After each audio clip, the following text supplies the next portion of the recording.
2個目いきます。これも壁のようなところに生えているホマロメナで小型みたいです。でこれの特徴が若干テクスチャーが入ってるんですよ。これもちょっと近くでよく見ると筋が見えますよね。葉脈のこれがテクスチャーですね。ちょっとこれも変わったホマロメナです。これも個体差みたいなのがあるんですよ。個体差って言って同じ種類なんですけど株によって形とか模様とかが若干違ったりするので、それが置いてあるんですよ。ボーダーブレイクのその長谷さんのブースのところで植物が並んでるんですけど、同じ種類でも個体差っていうのがあって、その中から自分の好みとかこれ面白そうやなっていう形を選ぶのが展示即売会の楽しみの一つでもあるんですよ。っていうのが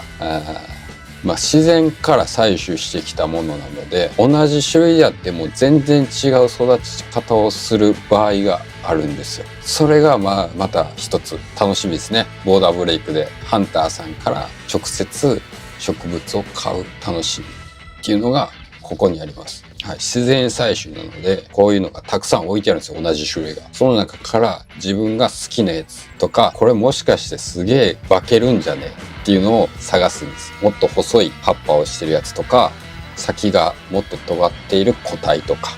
個体差が結構あって面白かったです。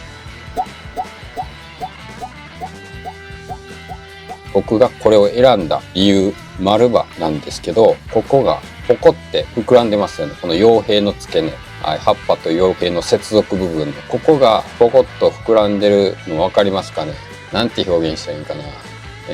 ケツアゴケツアゴです。はい、ケツアゴになってますよね。ここ分かります？ケツアゴになってる。他のやつもケツアゴあったんですけど、そのケツアゴの中でもよりケツアゴのやつを、できるだけケツアゴのやつを選びました。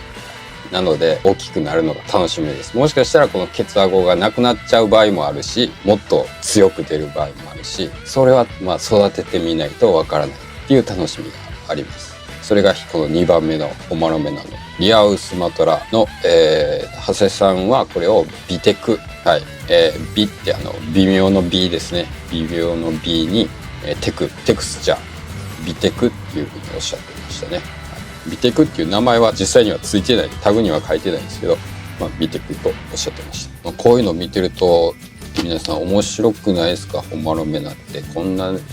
多様性があるんですよ。そういう場所を変えてる場所とかが少し違うだけで、こういう感じで違う表現に、一つ目に紹介したアンスリオイですとまた全然違う面白い形をしたホマロメナですね。